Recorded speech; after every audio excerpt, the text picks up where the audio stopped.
नमस्कार, आप देख रहे हैं स्पेशल रिपोर्ट। आपके साथ मैं हूं अंजना ओम कश्यप। आज बात किसान आंदोलन से बचे लेकिन केंद्रीय मंत्री टेनी पर फंसे बीजेपी की। हम बात कर रहे हैं मोदी सरकार की। आज किसान आंदोलन खत्म हो चुका है, किसानों की घर वापसी हो गई। बीजेपी को लगा था कि मुश्किल दौर अब खत्म हो गया, लेकिन अब केंद्रीय गृह राज्य मंत्री टेनी ने मोदी सरकार और अपनी पार्टी दोनों को ही नई मुसीबत में खड़ा कर दिया है। क्या 2022 में विपक्ष के हाथ नया मुद्दा लग गया? क्या केंद्र के लिए टेनी गले की हड्डी बन गए हैं? हटाया तो चुनाव पर असर, नहीं हटाया तो चुनावी मुद्दा। क्या अजय मिश्रा उर्फ टेनी से बिगड़ेगा चुनावी खेल? इन सवालों के पीछे है संसद से सड़क तक विपक्ष की घेरेबंदी। विपक्ष टेनी के इस्तीफे से कम पर राजी नहीं और सरकार टेनी पर नजरें टेढ़ी करने को तैयार नहीं। 2022 में 5 राज्यों में चुनाव है। 3 राज्य पंजाब, उत्तराखंड और उत्तर प्रदेश में किसान के हाथ सत्ता की चाबी है। उत्तर प्रदेश की बात करें तो 403 में से करीब 210 सीटें ऐसी हैं जहां पर किसान ही जीत हार का फैसला करते हैं। पंजाब की 117 में से 77 सीटें ऐसी हैं जहां किसानों का दबदबा है। उत्तराखंड की 70 में से 27 सीटें ऐसी हैं जहां किसान राजनीतिक समीकरण बदल सकते हैं।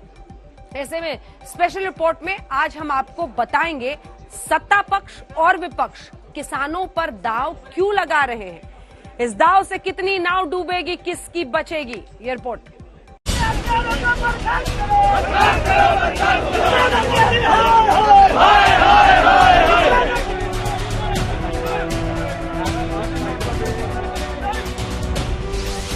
विपक्ष का वार, घिरी मोदी सरकार। यहाँ आपके मंत्री हैं, उन्होंने किसानों को मारा है, उनको इस्तीफा देना चाहिए। कांग्रेस पार्टी के जो मेंबर्स है वेल में है, वो उधर से बोलना चाहते हैं, प्रश्न करना चाहते हैं। ठीक नहीं, उनके मेंबर वापस बुलाने दो। ये कैसे हो सकता है? वेल में भी रहेंगे और बात भी करना चाहते हैं।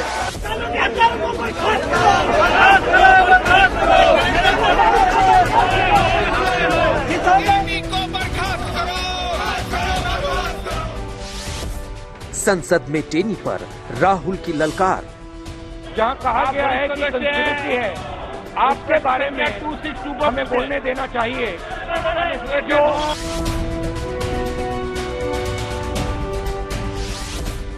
मोदी विरोधी गुट को एजेंडा मिला।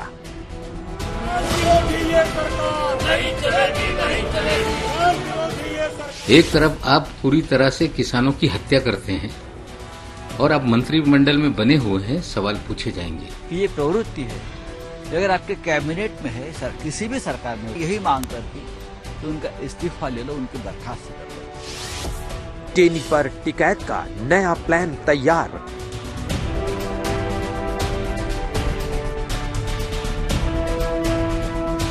सरकार को सोचना चाहिए उसके बारे में।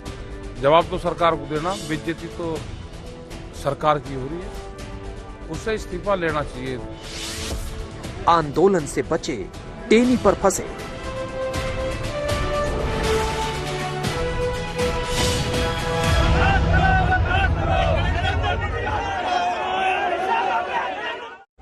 आज संसद में केंद्रीय मंत्री अजय मिश्रा उर्फ टेनी को लेकर विपक्ष ने जबरदस्त हंगामा किया। विपक्ष की यही मांग है कि किसानों से माफी मांग चुके प्रधानमंत्री अपनी सरकार के मंत्री टेनी की छुट्टी करें। टेनी पर किसानों को धमकाने और लखीमपुर कांड के षड्यंत्र में शामिल होने के आरोप है। आखिर टेनी के नाम में ऐसा क्या है कि मोदी सरकार और खुद को दुनिया की सबसे बड़ी पार्टी बताने वाली बीजेपी कार्रवाई से ही डर रही है?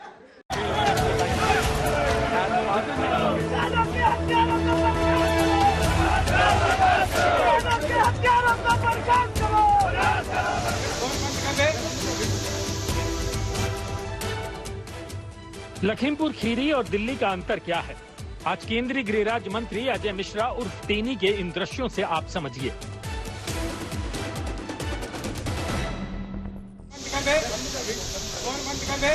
लखीमपुर में सवाल पूछने पर मीडिया पर भड़के थे। हमारे मीडिया वाले हैं ना, एक निर्दोष आदमी के लिए बनाया,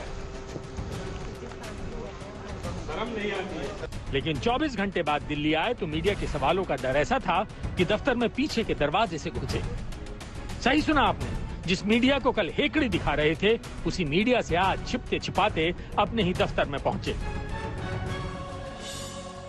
ये वक्त का ही फेर है कि पिछले 24 घंटे पहले जो केंद्रीय गृह राज्य मंत्री पत्रकारों के साथ बदसलूकी करते हुए लखीमपुर खीरी में नजर आ रहे थे, वो 24 घंटे बाद दिल्ली में आए तो बदले बदले से नजर आ रहे थे सरकार।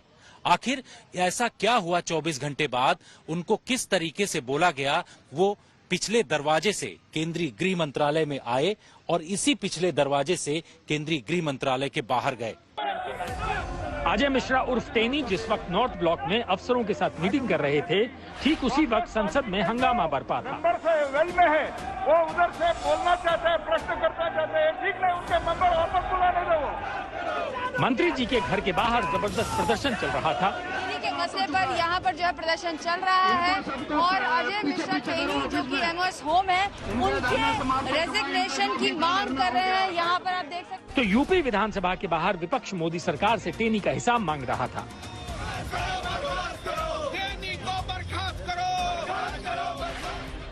आज टेनी पर जो सबसे बड़ी खबर आई वो यही है कि सरकार और संगठन की कृपा उन पर बनी रहेगी।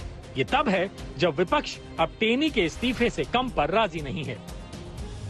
जो लखीमपुर खीरी में हत्या हुई है और जो मंत्री का इन्वॉल्वमेंट है उसमें माननीय सदस्य जहाँ कहा गया है कि कंस्पिरेसी है, आपके बारे में हमें बोलने देना चाहिए। जो यहाँ आपके मंत्री हैं, उन्होंने किसानों को मारा है, उनको इस्तीफा देना चाहिए। आप सीनियर मेंबर है, आप प्रश्न वही मैं बोल रहा हूँ, आपको प्रश्न। अरे बोलने तो दीजिए। हाँ बोलिए ना, बोलने तो दीजिए। आप प्रश्न पूछिए। तो जो उसने जो उसका जो इन्वॉल्वमेंट है, विषय कंस्पिरेसी जो की है, आपने प्रश्न पूछा, उस पर समय दूंगा। उसकी सजा मिलनी चाहिए। आप प्रश्न पे पूछिए और उसको सजा मिलनी चाहिए। आप प्रश्न पूछिए। ये जो मंत्री है, इसको आप प्रश्न पे बोले। आप पहले प्रश्न नंबर बोले, सरकार से निकाल देना चाहिए। नो, ये क्रिमिनल है और इसको इसके खिलाफ कार्रवाई होनी चाहिए। 263।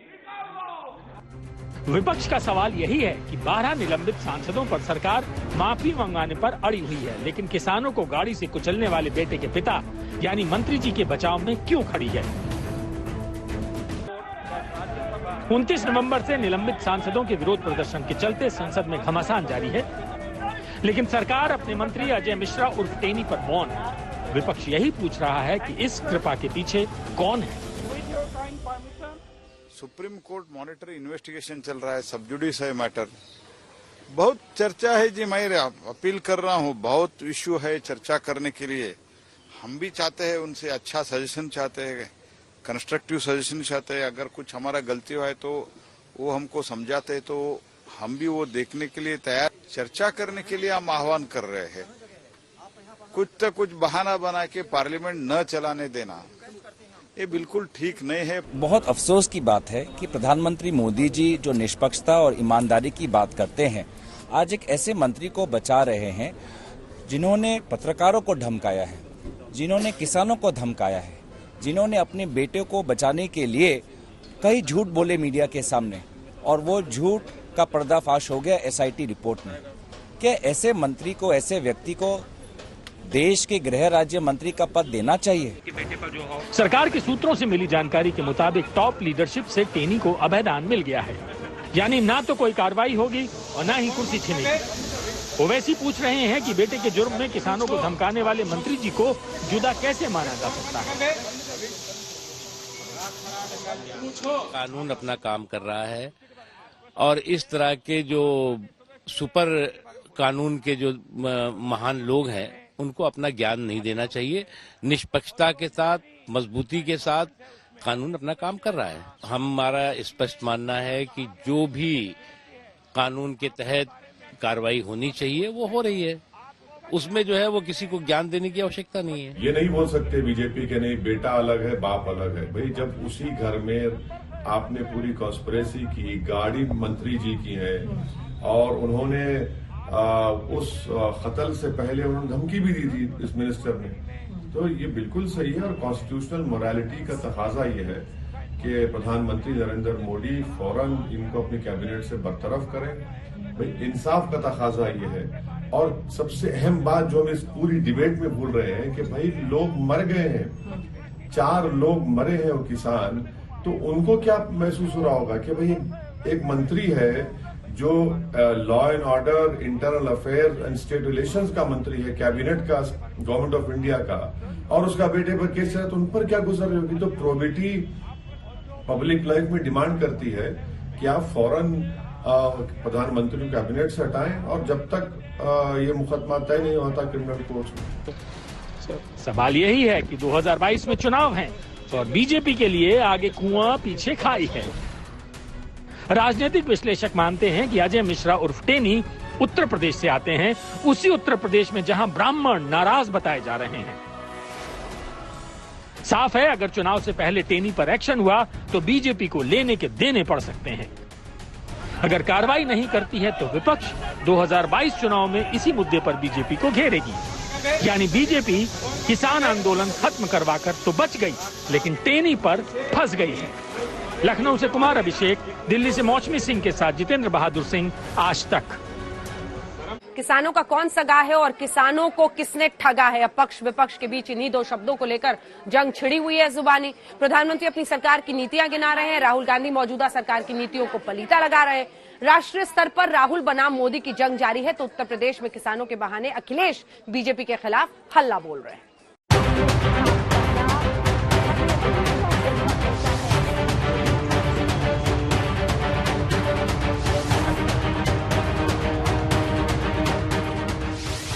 2022 की चुनावी बिसात पर शह और मात का खेल शुरू हो चुका है।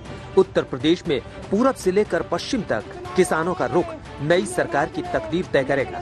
यानी 2022 में किसानों पर दांव ही सियासी दलों की नाव पार लगाएगा। आज प्रधानमंत्री मोदी ने खाद्य प्रसंस्करण पर हुए राष्ट्रीय शिखर सम्मेलन के जरिए किसानों को बड़ा संदेश दिया। बीते 6-7 साल में बीज से लेकर बाजार तक किसान की आय को बढ़ाने के लिए एक के बाद एक अनेक कदम उठाए गए हैं। मिट्टी की जांच से लेकर सैकड़ों नए बीज तैयार करने तक, पीएम किसान सम्मान निधि से लेकर लागत का 1.5 गुना एमएसपी करने तक। प्रधानमंत्री ने गुजरात में हुए राष्ट्रीय शिखर सम्मेलन में अपनी नीति और नियत समझाई, तो वहीं दिल्ली से देहरादून पहुंचे राहुल गांधी ने मेगा रैली से किसानों के बहाने मोदी पर निशाना साधा। काले कानून,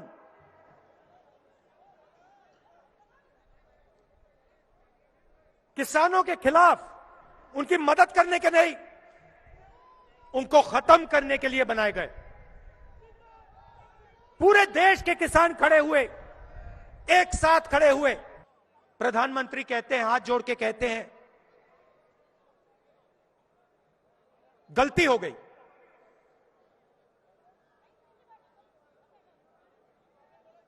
माफी मांगता हूं।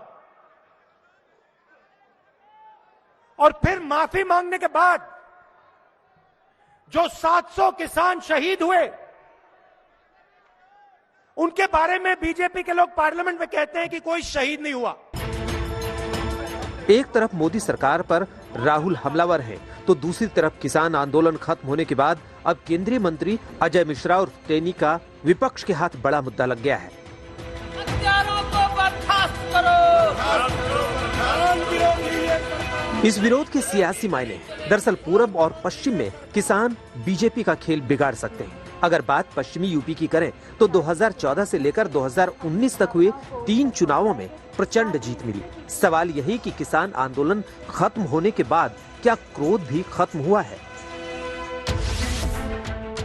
अगर विधानसभा के चुनाव को देखें तो पश्चिमी यूपी में 2012 में 136 सीटों में सबसे बड़ी पार्टी एसपी थी, जिसके खाते में 58 सीटें आई। दूसरे नंबर पर 39 सीट के साथ बीएसपी, तीसरे नंबर पर 20 सीट के साथ बीजेपी थी। 9 सीट राष्ट्रीय लोकदल ने और 8 सीट कांग्रेस ने जीती थी।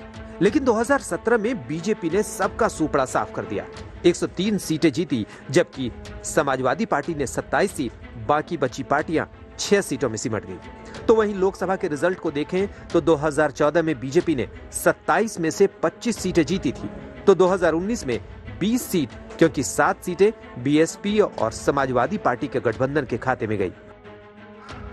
पश्चिमी यूपी में किसान निर्णायक रोल में है, लेकिन किसानों के नेता राकेश टिकैत के तेवर अब भी तल्ख हैं। हम तो कह रहे हैं ना कि उसकी मार्केटिंग बता दो कहाँ है, और प्राकृतिक खेती में लागो तो किसानों को कर लगा। वहीं पूरब में बीजेपी का खेल बिगाड़ने के लिए अखिलेश और राजभर की जोड़ी ताल ठोक रही है। बीजेपी को घेरने के लिए मुद्दा किसान है।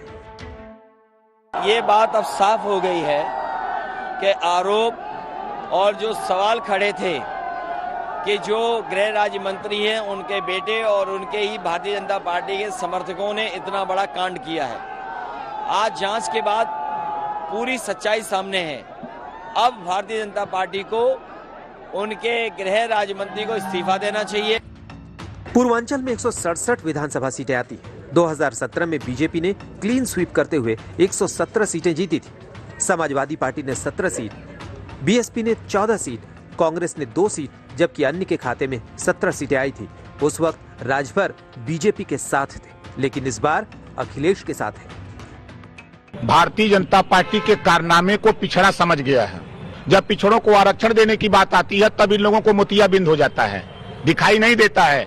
वोट लेना होता तो 52% लोग दिखते हैं। मोदी जी ने कहा था, अमित शाह ने एबीपी चैनल पे बोला था, 15 लाख के सवाल पे कि जुमला बोला था, ये जुमला बोल के वोट लेने के लिए। ये तस्वीरें आपको याद होंगी। लखीमपुर कांड में प्रियंका गांधी किसानों की आवाज बनकर उभरी, किसानों की लड़ाई लड़ी। अब कांग्रेस भी केंद्रीय मंत्री अजय मिश्रा टेनी की बर्खास्तगी को लेकर सड़कों पर है। पार्टियां अलग अलग हैं, लेकिन बीजेपी को सभी विरोधी पार्टियां किसान के नाम पर घेर रही हैं। यानी 2022 में बीजेपी के सामने सबसे बड़ी चुनौती है किसान विरोधी नेमप्लेट से छुटकारा पाना। कुमार अभिषेक के साथ आज तक ब्यूरो। आपने नेताओं की बात सुनी, आपने किसानों और लखीमपुर खीरी पर सियासत देखी, लेकिन अब हम आपको सीधे लखीमपुर से ग्राउंड रिपोर्ट दिखाते हैं, उन परिवारों से मिलवाते हैं जो लखीमपुर कांड के शिकार बने। आखिर इस कांड के पीड़ित क्या चाहते हैं, इंसाफ कितना मिला है और कितना बाकी है।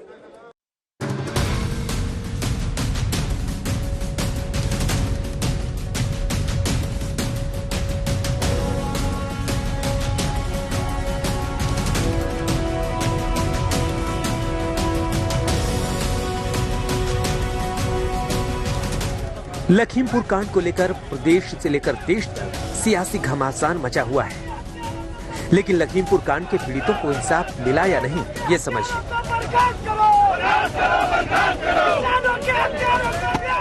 लखीमपुर हिंसा में मारे गए किसानों के मामले में पुलिस की तफ्तीश में साफ हुआ है कि यह कोई हादसा नहीं, एक सोची समझी साजिश के तहत की गई वारदात थी। क्या है लखीमपुर में उन परिवारों के हालात, हम पहुंचे हैं। इस पूरी हिंसा में मारे गए किसान नक्षत्र सिंह के गांव में, ये गांव है लखीमपुर का, नामदार पुरवा है। यहाँ पर नक्षत्र सिंह का पूरा परिवार रहता है। हम चलते हैं उनके परिवार से जानेंगे और क्या लगता है उनको न्याय मिल रहा है। ये मृतक नक्षत्र सिंह का परिवार है। बेटे जगजीत को लगता है कि न्याय तभी मिलेगा जब केंद्रीय गृह राज्य मंत्री अजय मिश्रा का इस्तीफा होगा। उन्होंने जब ये प्रूफ कर दिया है कि ये सोची समझी साजिश नहीं थी, ये जानबूझकर हत्याकांड किया गया है, तो अभी भी जो हमारी सरकार है वो चुप क्यों बैठी हुई, इस चुप का जवाब अभी तक हम लोगों को नहीं मिला है। वहीं मृतक नक्षत्र सिंह की पत्नी जेल में कैद केंद्रीय मंत्री के बेटे अजय मिश्रा के लिए फांसी की सजा चाहती है।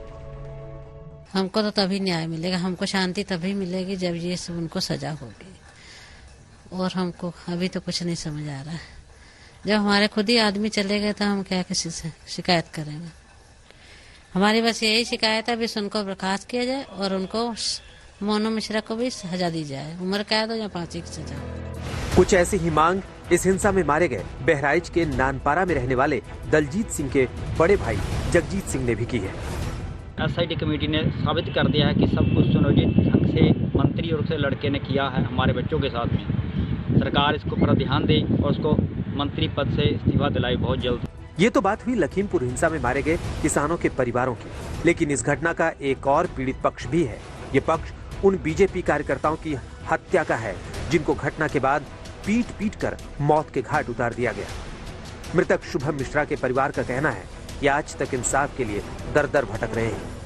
कुछ भी नहीं हो रहा है। 4 लोग जो पकड़े गए थे कम से कम 2.5 महीने के ऊपर हो रहा है। पता नहीं क्या कर रहा है प्रशासन, क्या कर रहा है शासन।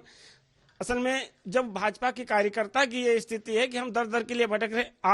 आज भी हम गए थे डीएम साहब से, आज मिल के आए हैं। डीएम साहब को फिर ज्ञापन दे के आए। पिछली बार भी गए थे डीएम साहब को ज्ञापन दे, लेकिन वो 3 दिन के बाद बदल गए थे, दूसरे डीएम साहब आए थे।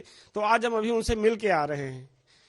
तो उन्होंने कहा है, आश्वासन दिया कि ठीक है करते। नौकरी के लिए सरकार ने कहा था, नौकरी भी अभी तक नहीं मिल पाई है कि नौकरी में क्या कार्रवाई चल रही है, क्या नहीं कार्रवाई चल रही, वो भी हमें कोई अभी जानकारी नहीं, हम तक सूचना। वारदात को 2.5 महीने हो चुके हैं। अभी तक 1 साल की एंजल को अपने मरहूम पिता का इंतजार है जो अब इस दुनिया में नहीं है। कुछ ऐसा ही हाल केंद्रीय गृह राज्य मंत्री अजय मिश्रा के ड्राइवर हरिओम मिश्रा के घर वालों का है। हमारे वाले कोई नहीं पकड़ेगा, हम जानते नहीं है कौन।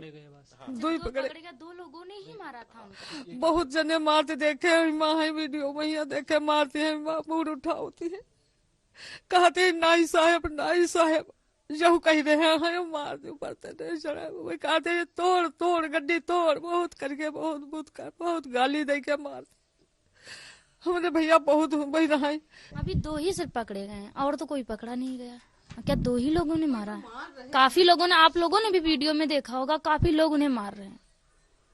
हजारों लोग गालियां दे रहे हैं, मार रहे हैं, उनको किसी को नहीं पकड़ा जा रहा। लखीमपुर कांड में दोनों पक्ष अभी इंसाफ का इंतजार कर रहे हैं। मृतक किसानों का परिवार टेनी का इस्तीफा चाहता है तो दूसरा पक्ष कातिलों की गिरफ्तारी। संतोष कुमार, लखीमपुर खीरी, आज तक। संसद से लेकर सड़क तक किसानों के कंधे पर बंदूक रखकर कांग्रेस अपनी खोई हुई सियासी जमीन तलाश रही है, लेकिन पंजाब में उन्हीं किसान ने अब कांग्रेस सरकार के खिलाफ मोर्चा खोल दिया है। किसान संगठनों का कहना है कि मौजूदा सरकार की वादा खिलाफी पूरे पंजाब में आंदोलन के लिए काफी है। ये तो आप जानते हैं, कोरोना का ये नया वेरिएंट बहुत तेजी से फैल रहा है। भारत में ओमिक्रॉन के मरीजों की संख्या लगातार बढ़ती जा रही है। एक्सपर्ट्स देश को आगाह कर रहे हैं, अभी भी वक्त है, संभल जाओ। महाराष्ट्र, राजस्थान, दिल्ली, ओमिक्रॉन के मामलों में तेजी से इजाफा हुआ। पश्चिम बंगाल के मुर्शिदाबाद से एक डराने वाली खबर है। यहाँ एक 7 साल के बच्चे में ओमिक्रॉन वेरिएंट मिला है। ये बच्चा अबू धाबी के रास्ते हैदराबाद से आया था। इससे पहले महाराष्ट्र में 1.5 साल की बच्ची ओमिक्रॉन से संक्रमित मिली थी। कोरोना की दूसरी लहर के बाद विशेषज्ञ लगातार इस बात को कह रहे थे कि कोरोना की तीसरी लहर में बच्चे सबसे ज्यादा प्रभावित होंगे। ऐसे में तीसरी लहर का डर दोगुना हो गया है।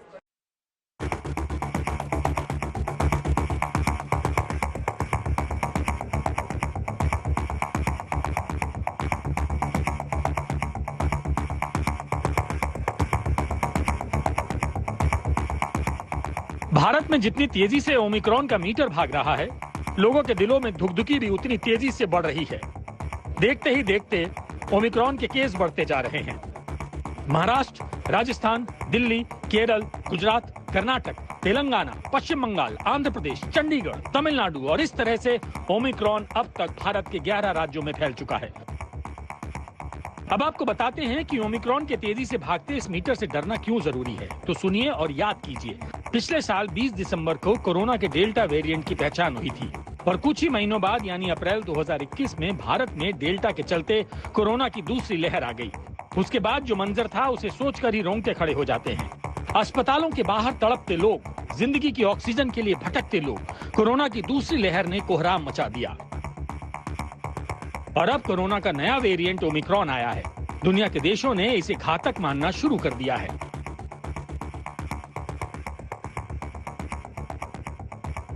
खास तौर से ब्रिटेन और अमेरिका में ओमिक्रॉन के नाम से भी लोग डरने लगे हैं, क्योंकि ब्रिटेन में ओमिक्रॉन ने रिकॉर्ड तोड़ दिया है। अमेरिका में भी केस दुगने हो गए हैं। जब ब्रिटेन और अमेरिका जैसे देश डर रहे हैं तो ओमिक्रॉन से बेहद सावधान रहने की जरूरत भारतवासियों को भी है। और उसके पीछे वजह ये है, दिल्ली में फिर से ओमिक्रॉन के 4 नए केस आ गए हैं। महाराष्ट्र ओमिक्रॉन के 32 मामलों के साथ नंबर 1 पर है। राजस्थान में ओमिक्रॉन के केस बढ़कर 17 तक पहुंच गए हैं। हर रोज एक नए राज्य तक पहुंच रहा है ओमिक्रॉन वेरिएंट। कोरोना वायरस का ये सुपर स्प्रेडर वेरिएंट जितनी तेजी से देश में फैल रहा है वो चिंताजनक है। ये सिर्फ हम नहीं कह रहे हैं, WHO तो शुरू में ही ओमिक्रॉन को वेरिएंट ऑफ कंसर्न यानी चिंता वाला बता चुका है।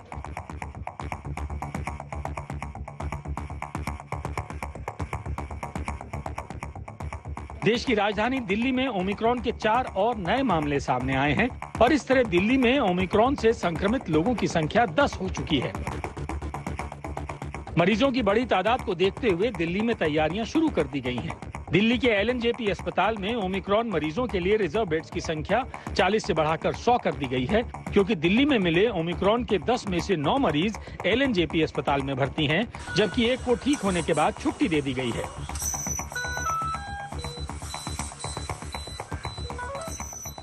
केसेज कंफर्म हो चुके हैं अभी तक और जो केसेज हैं 10 कंफर्म है। LNJP में भी 40 लोग हैं जिसमें 38 पॉजिटिव हैं और आज सुबह भी 8 पेशेंट और आए हैं एयरपोर्ट से। तो जो बाहर से पेशेंट आ रहे हैं, जो लोग आ रहे हैं, उनमें से चेक करने में काफी लोग अभी पॉजिटिव पाए। बड़ी संख्या में आने वाले मरीजों और एम्बुलेंस को गाइड करने के लिए रिसेप्शन के साथ कॉल सेंटर बनाया गया है। दुनिया के सबसे बड़े कोविड केयर सेंटर यानी सरदार पटेल कोविड हॉस्पिटल को दूसरी लहर में 2000 बेड का बनाया गया था, लेकिन अब तीसरी लहर के खतरे को देखते हुए इसकी क्षमता बढ़ाकर 10,000 बेड तक की जा सकती है। प्रेजेंट में हमारे पास 150 ICU बेड्स हैं और 530 जो हमारे पास वहाँ जनरल वार्ड में ऑक्सीजनेटेड बेड्स हैं।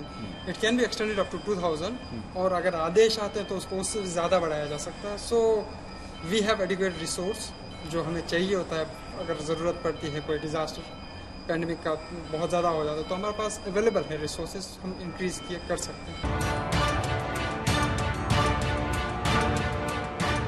चिंता सिर्फ एक तरफ नहीं है, बल्कि महाराष्ट्र से लेकर मध्य प्रदेश तक कोरोना के मरीज भी बढ़ने लगे हैं। ओमिक्रॉन से दुनिया डर रही है।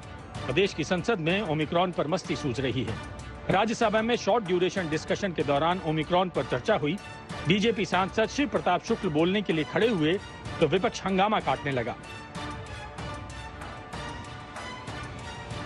उसके बाद बीजेपी सांसद शिव प्रताप शुक्ल ने जो भी कहा वो आप भी सुनिए।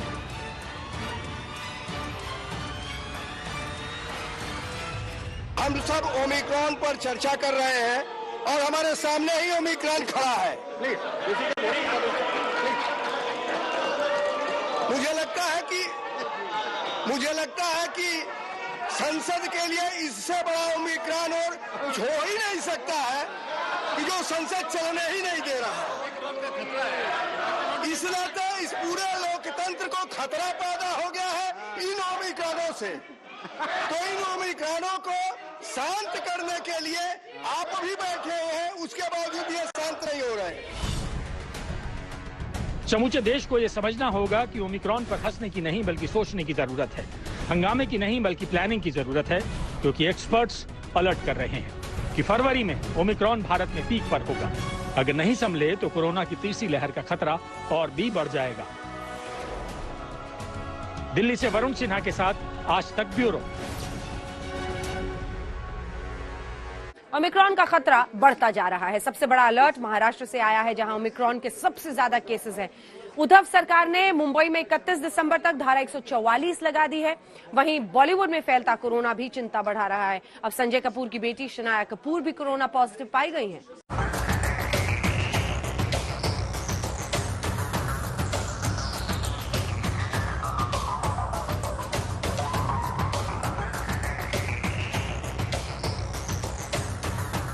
कोरोना के ओमिक्रॉन वेरिएंट पर यूनिवर्सिटी ऑफ हांगकांग के रिसर्च में दावा किया गया है कि ओमिक्रॉन वेरिएंट कोरोना के डेल्टा वेरिएंट से 70 गुना तेजी से फैलता है और भारत में महाराष्ट्र जैसे इसका गवाह बन रहा है। महाराष्ट्र में ओमिक्रॉन के अब तक 32 मामले सामने आ चुके हैं और ओमिक्रॉन के बढ़ते खतरे को देखते हुए मुंबई में न्यू ईयर तक धारा 144 लगा दी गई है। आशंका ये जताई जा रही है कि मुंबई में जनवरी तक केस और बढ़ सकते हैं। आज 16 दिसंबर से 31 दिसंबर की मध्य रात्रि तक मुंबई में धारा 144 लागू रहेगी, यानी 5 से ज्यादा लोग एक जगह पर अनावश्यक तरीके से जमा नहीं हो सकते। मुंबई पुलिस ने यह कार्रवाई इसलिए करी है क्योंकि मुंबई में कोविड की स्थिति जो है अब वो उतनी ज्यादा भी नहीं सुधरी है। कल मुंबई में 200 से ज्यादा नए केसेस सामने आए, संख्या 238 पर रही। ये कार्रवाई ओमिक्रॉन के बढ़ते हुए केसेस को देखते हुए भी करी गई है, जहां महाराष्ट्र में 32 केसेस हैं वहीं ओमिक्रॉन केसेस मुंबई में ही 13 हैं। एक तरफ तो महाराष्ट्र सरकार और बीएमसी कोरोना के नए वेरिएंट ओमिक्रॉन को रोकने के लिए लाख जतन कर रहे हैं, तो दूसरी तरफ बॉलीवुड में फिर से फैलते कोरोना ने सबको दहशत में डाल रखा है।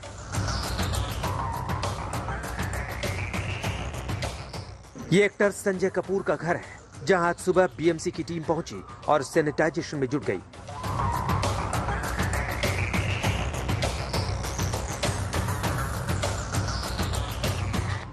बीएमसी ने संजय कपूर के घर को कंटेनमेंट जोन घोषित कर दिया है, क्योंकि संजय कपूर की बेटी शनाया कपूर भी कोरोना पॉजिटिव पाई गई है। हम आपको बता दें कि इसी हफ्ते बॉलीवुड एक्ट्रेस करीना कपूर खान और अमृता अरोड़ा कोरोना पॉजिटिव पाई गई थी।